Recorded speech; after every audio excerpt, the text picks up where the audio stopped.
Šodien kopā ar Vertikāli aicinām viesoties pie komponista Viļņa Šmīdberga, vērienīgu vokālu instrumentālu, simfonisku darbu un kamermūzikas autora, Adolfa Skultas skolnieka, Latvijas radio, televīzijas un telefilmas kādreizējā skaņu režisora un no jau 16 gadus arī mūzikas teorijas pasniedzēja Rīgas 5. bērnu mūzikas skolā.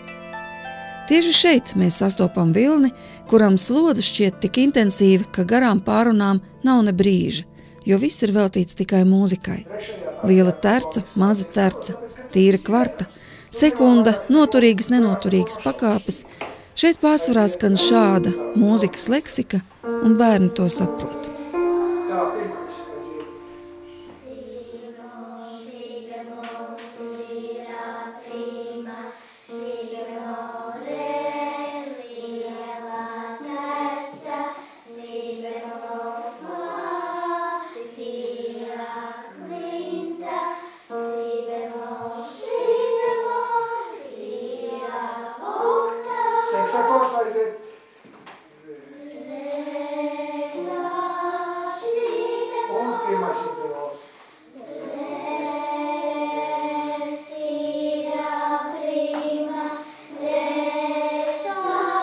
Precīzi, jā, nevajag šaut šķīt. Pa priekš es saku paklausās un pēc savai to balsu.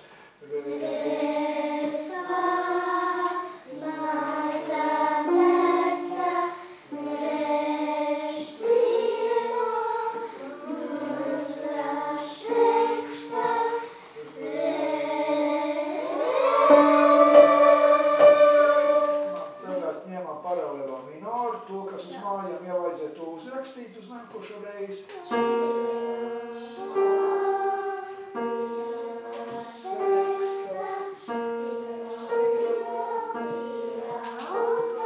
Piektā pakāpe, jā. Mūzikā ir savi likumi, tonika, subdominante, dominante, noturīgas un nenoturīgas pakāpes, kura uz kuru tiecas, kura atrisinās. Bet laikam jau dzīvē ir drusku citi likumi, un it bieži, īpaši disonanšu brīžos, atbildes teorijas traktātos grūti atrast. Tās rodas citādi. Un tieši par šo dzīves pieredzi mēs gribējām aprunāties ar komponistu, kura ceļā ir bijuši gan dziļi bezdibeņi, gan arī liela dieva žēlastība. Un šī saruna jau risinās komponista mājās un sākas ar jautājumu par paša dzīves partitūru.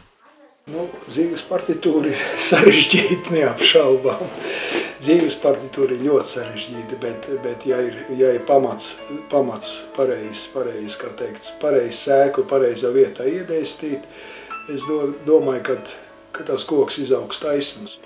Bet kā tad galu galā notika? Tu tā kā no bērnības biji ticīgs vai meklēji Dievu? Es biju ticīgs, ja apzinājos to savu ticību Dievam no kā 12 gadu vecuma. Bija tā man viens tāds gadījums bija dzīvē, tas es tā neatceros, vai sapnis, vai vīzija. Kaut kas tam līdzīgs tāds, kur es sevi sapnīju. Man liekas, ka sapnis bija tāds, ka es redzēju, un es sajūtu ārkārtīgā tāda mīlestība. Tā es nevaru burtiski, es domāju, ka nevajag burtiski man tā viss izstāstīt, ja. Var sakot, es ar to sajūtu ilgs staigāju sevī, ja, un tas man sirdī bija iekšā. Protams, tas varbūt tā tik nonivelēts tajā armijas laikā, 3 gadus padomju armijā novadīt, tas nav tā nebija nekāda joklieta, kur es ar Gunārs, paldies Dievam, iepazinos, sadraudzējos. Kas ir Gunārs? Šimkus Gunāri, ja. Pēc tam arī mums radās tā ideja armijas laikā, ka mēs radīsim, teiksim, vai nodibināsim tādu ansamblu, kur paši savu muziku rakstīsim un kaut ko oriģinālu tādu. Tur... Bet šo ansamblu nosaucāt katedrāli. Kāpēc katedrāli? Mēs lasījām daudz Sendiksaperī.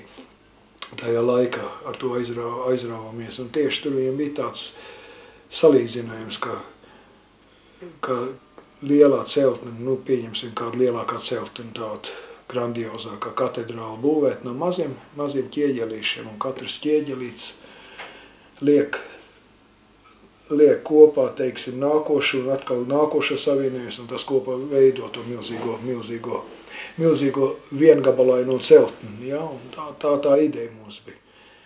Tu jau arī sīpolus, kā izrādās, esi dibinājis vēlāk. Tad gan tie vēl nesaucās sīpoli. Jā, tāds bija tāds periods. Tukumam toreiz bija. Nu, tas vairāk, tas jau bija otrs pakāps. Bet no jau 70. gadiem tu taču esi rakstījis arī mūziku orķestrim, simfonijas, poēmu, meža poēmu kaut vai un vēl daudzi darbi, kas tev ir tieši orķestrim radīti. Bet iedvesma ir vajadzīga. Un nu, ne jau tikai, lai rakstītu, bet vispār, lai dzīvotu. Nu, cilvēks taču meklē prieku, viņš meklē iedvesmu, viņš meklē to, lai būtu šī labā pašsajūta. Nu, nenoliedzam arī tu to droši vien esi meklējis. Bet kur tu to centies atrast?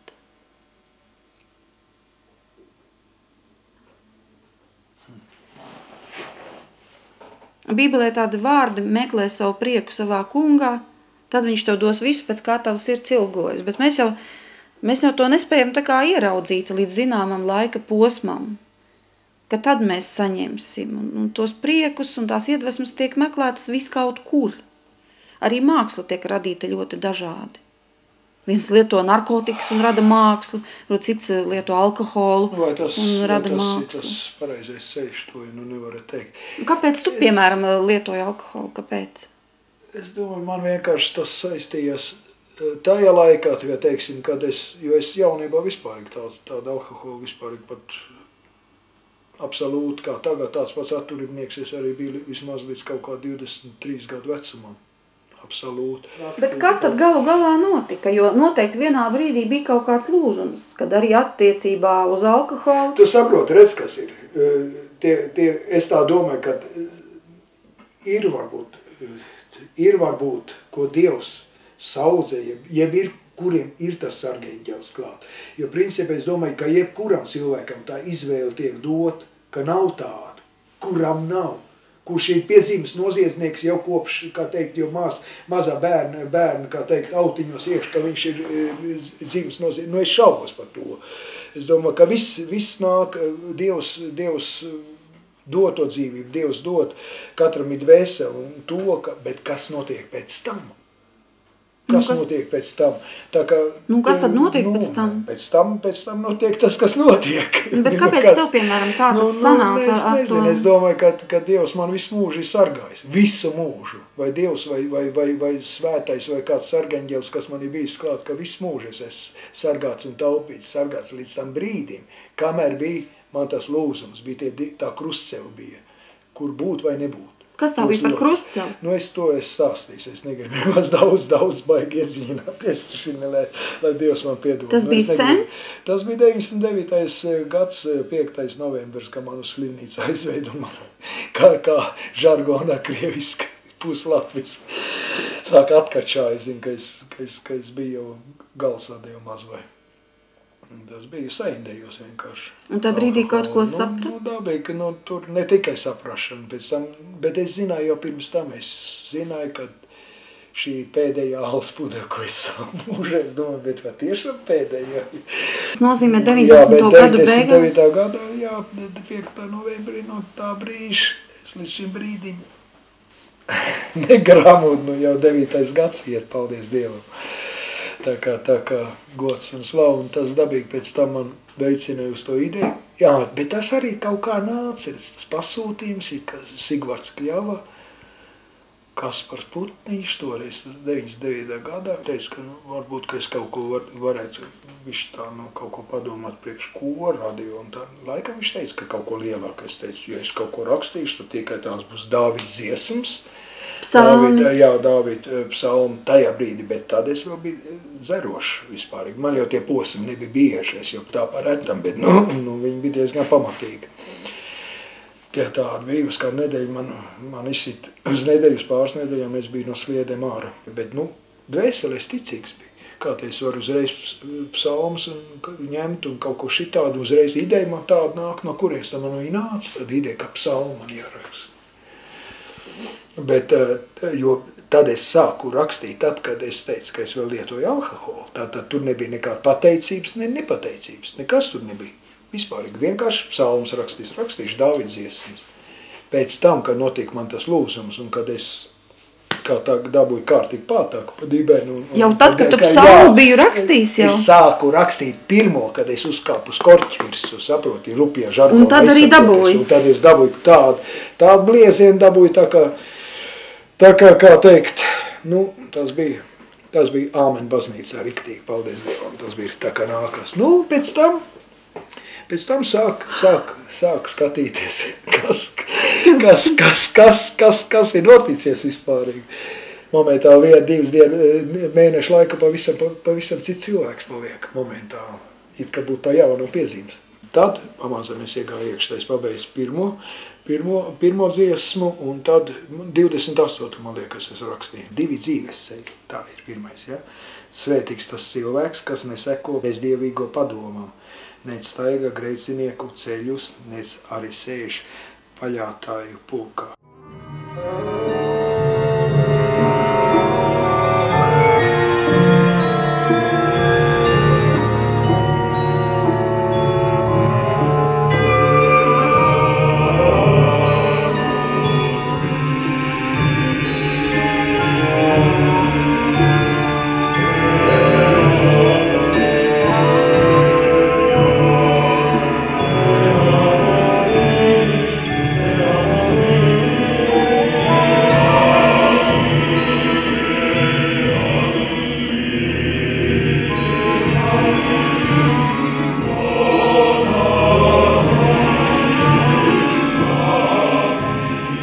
Jā, tad es rakstīju psalmus, jā, kādus 2 gadus man viss tā lieta gāja.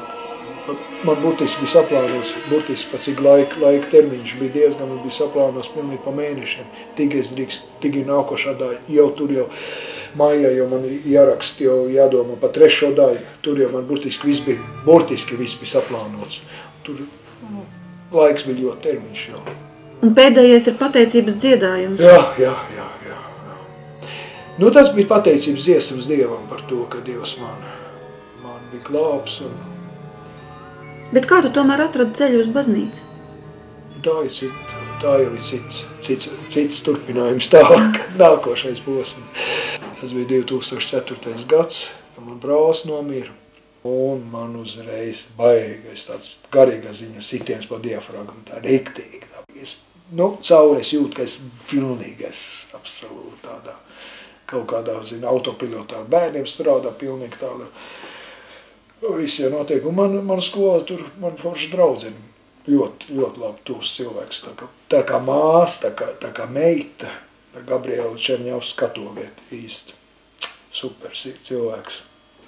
Un viņi kaut kā man tā vienā vakarā, tā vienā kā, Vilnī, tev laikam ļoti smagi, baigi smagi, es teicu, šausmīgi smagi. Viņi teica, zini ko, es šovakar sazvanīšu tēvu Jāni, es teicu, kas tēvu, būtu kā, viņas man priesteri, jā, un viņi teica, tu viņiem vakarā zvani uzreiz. Un es viņiem visu izstāstīju, un man tāds pirmais moments, kad es ar viņu iepazinos, man uzreiz bija kaut kas šitāds, tā kā es ar profesoru Skulputu saticies.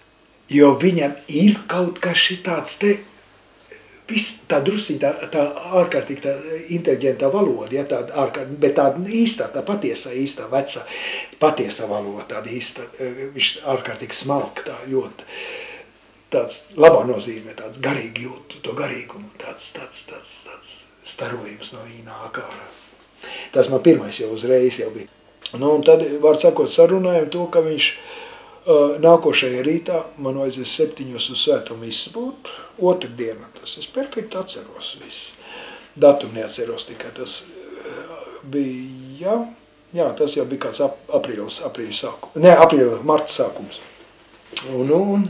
Un tad noturēju svēto misu, kur es nekā nesapratu, kas tur notiek. Es tik zinu, ka es atkal biju kaut kādos puņķos un asarās biju atkal tāds, bet iznāca no turienes ārā no tās. Es tik atceros, ka viņš piemin, viņš teica, ka viņš aizturies aizlūgumu. Jā, par brāli. Par brāli, jā.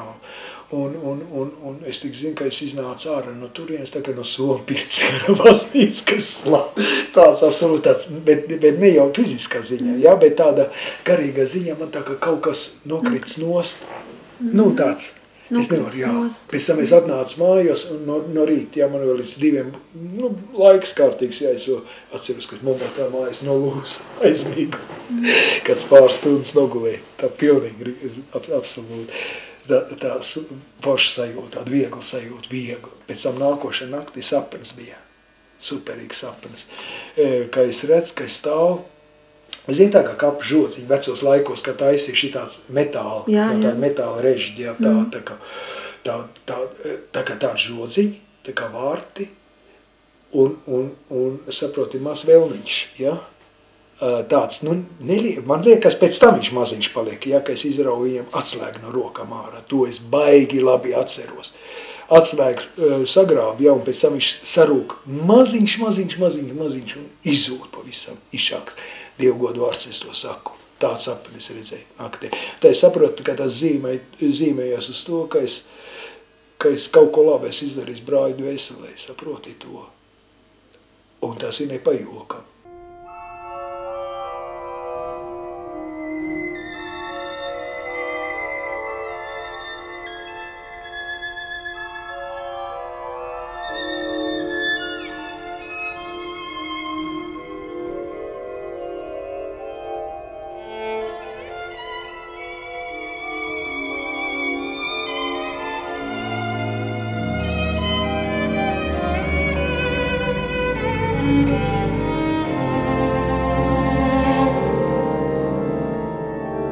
Sāk diezgan regulāri iet uz svētajiem misēm, neko nesajēgdams, kas tur notiek, kas tur tāds vispār, kas tā miss tāda ir, tā paša būtība, ja, un tā pamazam, tā es bieži kaut kā tā sanāca, ka es atkal satiekos ar Butkāni, tā es aizēju pie viņa, sarunājam, tā viņš man šo iedod palasīt, tad es atkal aizēju, tad atkal mēs kaut ko parunājam, tā es visu to gadu gāju, tā es ļoti bieži gāju. Kā tu līdz tam nonāci, ka tev vajag grēksūdzi? Nē, tas kā vajag grēksūdzi, kas pa jautājumu. Kā visu mūžu iztika bez grēksūdzi? Kāpēc man tā prasi tagad? To jebkurš cilvēks saprot, kas tas, ko tas nozīmē un kas tas ir. Grēksūdzi tas ir pat būtība vispārīgi. Tā ir, es domāju, vispārīgi kristietības būtība. Ne jau tikai kā katolismam un pareizticīgajiem, kā tas ir pieņems. Es domāju, ka grēksūdzi vajadzēja būt jebkuram, jo tas ir, ja tu spēj, es pat tā ar Arni pirmīt runāju, un es teicu tādu lietu, lai Dievs man piedod, ja alkoholiķis spēj pateikt otram cilvēkam, ka es esmu alkoholiķis, tad es uzskatu, ka viņš jau ir soli uz to pusi, kad viņš vairs nebūs alkoholiķis, var sakot, viņš nelietos to vairāk. Ja? Jo alkoholiķa būtība ir tāda, kad viņš mēģina visu laiku uzgrūst vainu uz citu, uz kaut kādiem apstākļiem, uz kaut kādiem iemesliem, uz kaut kādiem, man zina, tur tās, redz, es biju baigā stresā, man jāiet, bija kafejnīcē 100 gramu jāiedzer vai 50, saprot, redz, es apaukstējies, man balsāmiņu vajag, vienmēr būs kaut kāds iemesls, viņš nekad nebūs tāds, ka viņš pateiks to, bet, saprot, es esmu slims. Nekad viņš to neatzīs, pat apzinādamies to, viņš neatzīs to, ka viņam ir problēma. Tā ir alkoholiķa būtība. Ja viņš jau spēja pateikt to, ka es esmu slims, tas nozīmē to, ka viņš jau ir ceļā uz to, ka viņš atteiksies no tā.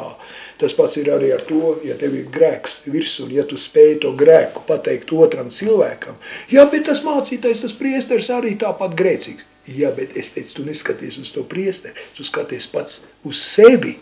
Tad, ja tu skatīsies uz sevi un redzēs to skabargu, vai to baļķi, kas tevī paši ir iekšā, tad tu neskatīsies uz otru skabargu, viņa acīs iekšā. Jo tā būtība jau pastāv tevī, ja tu spēji savu dvēseli atbrīvot, tad tas nozīmē, ka tev nav jāskatās uz citiem iemesliem, tev nav vajadzīgs to, ka tam Pēterim vai Andrejam vai kādam Jānim vai citam tur ir kāda vaina. Es nekad to neskatīšos. Kaut arī mēs bieži vien es noķeru sev domās, ka es domāju atkal kaut kur domas aizklīt par. Tā ir.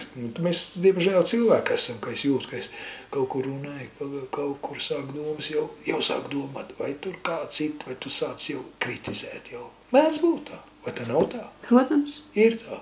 Tā kā redz, tas atkal, jo tu domās grēkojumu principu, ja? Bet tā ir tā lieta.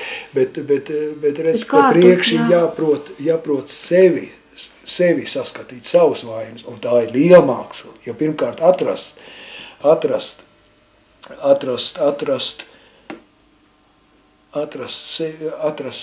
savus visapslēgtāko. Vispirms jau zinot, kas ir sirdsapziņa.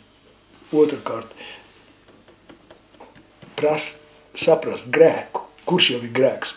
Tas nemaz nav tik viegli. Jo es, kā dabūju rupjos grēkus nostatīgi, es redzu, ka tiem grēkiem ir vēl citi grēki, ko es pirms tam nemaz nezināju, ka tie ir grēki.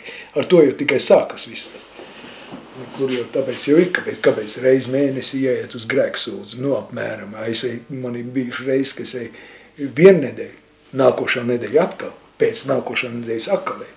Mēnesi man iznāk nevis. Es domāju, ja man baznīca būtu tuvāk, es būtu aizskrējis vēl vairāk.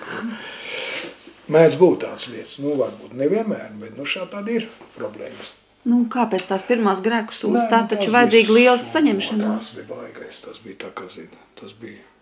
Tas bija vēl trakāk nekā boļševiku laikā valsts eksāmenes zinātniskajā komunismā. Bet es tā, lai Dievs man piedod. Bet kas tur pat rakumi? Kā tad, tas bija šitā es jūtos, ka es būtu kārs man mieri, viss būs, ko tu uztrauc. Kas tev šitā? Gabriela man tur tā Čeņjavska, tā kā draudzē, tā kā to lietu. Ārvītes, un ko tu var šitā tur mandražēt? Kas tevi? Es jau vispār šitāds, man jau sev sakurbulēt, jo man modi vispār. Bet no kā tev bija tas uztraukums? Kas to lai zina, no kā? Uztraukums no tā, kā es varu šito visu pateikt, kā tas būs, saproti, kā varu savu visu atvērt, so šitā te atvērt savu iekšienu uz āru, saproti, tā kā kažoks.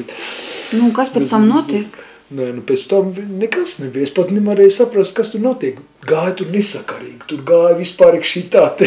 Bet es domāju, ka Būtkārs ļoti labi saprat, jo viņš jau, es jau pirms tam, jo viņam bija visu to praktiski stāstījis, tā jau pirmā reize, ka es tur... Bet sajūta pēc tās grēku sūdzes mainās? Superīgi, tas bija vispār, tā kā pasaules lielākais varonis, tagad domāju, ka es pa ielu gāju, pacelt galvu uz augšu. Superīgi vispārīgi, tas sajūta bija dievišķīga. Ļoti daudz momentāli izmainījās man pēc, kā kristības sakraments, kā pieņēma, uzreiz momentāli viss. Es jūtu, kā to var sajust, Dievu, mīlestību. Mīlestību visu laiku, jā, bet, tas bija, kā to var izstāstīt? Es nevaru izstāstīt to.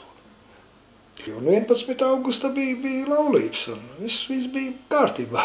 Un Gunārs un Ieva Šimkus abi bija liecinieki. Un viss notika, brīnišķīgi, viss tā kā. 61 gadu vecumā beidzot salauzājies. Jā, beidzot. Es domāju, ka tādā vecumā zinu, uz kurien tu ej un ko tu gribi. Bet es domāju, kā tava sieva reaģēja vispār uz visām šīm pārvērtībām tavā dzīvē? Viss normāli. Es domāju, ka ļoti labi reaģē. Kā reaģē? Priecīgi, viss kārtībā. Kā var pateikt? Tad jāprasa viņai pašai. Rutu, jūs te visu laiku pacietīgi blakus esat bijusi un arī visā dzīvē pacietīgi blakus. Vai tas ir bijis viegli?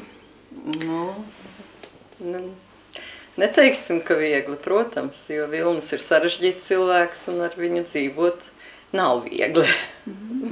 Bet pēdējo gadu pārvērtības, kas ir notikušas, tās jūs nav pārsteigušas?